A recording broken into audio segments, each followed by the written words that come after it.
Alcatraz prison held some of the most notorious inmates like Al Capone and Machine Gun Kelly.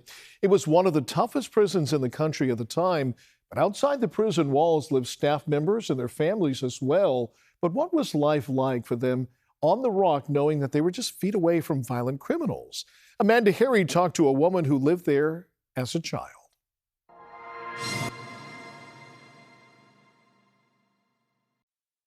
Many people think of Alcatraz as just a prison, a frightening place used to punish the most dangerous criminals.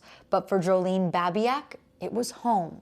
You know, for kids, it was absolutely wonderful. There were about 75 children on the island. Babiak's father worked as an administrator and later an associate warden. They lived on the island in the 50s, when she was just 7 to 9 years old, and then again when she was 15. It was separated into two sides. The side she was on was child-centered and community-oriented, with things like Halloween parties, dances, and bowling leagues. It was very, very comfortable, low-crime neighborhood, I always like to say. The prisoners were focused on the opposite side of the island. The escapes were in that direction, and we lived in our area, and they never really came down and, tried to escape from that area. She says when her father came home, he never shared stories about the dark side of his time working in the prison. Usually the officers like to tell the funnier stories and not the grim, stabbings and such. We didn't hear about that too much. But those things did happen. It was a maximum security, minimum privilege prison open to deal with the most hardened inmates in the federal prison system. It closed in 1963. Now it's a national park. More than 1 million people from all over the world visit each year.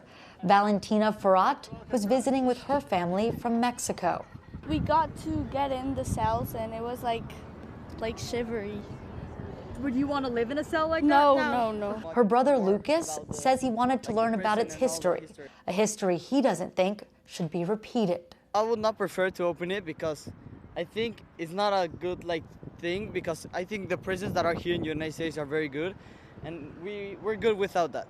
In her adulthood, Babiak has continued to learn about Alcatraz, interviewing prisoners and officers and writing a book. She doesn't believe it would be feasible to reopen it. It would be very, very expensive. I mean, the island, the building itself was ancient 62 years ago. It's been closed and it doesn't have the infrastructure, water and sewage being the biggest problem. I think we have much more sophisticated prisons now. I mean, you'd really have to come in and completely rebuild the prison.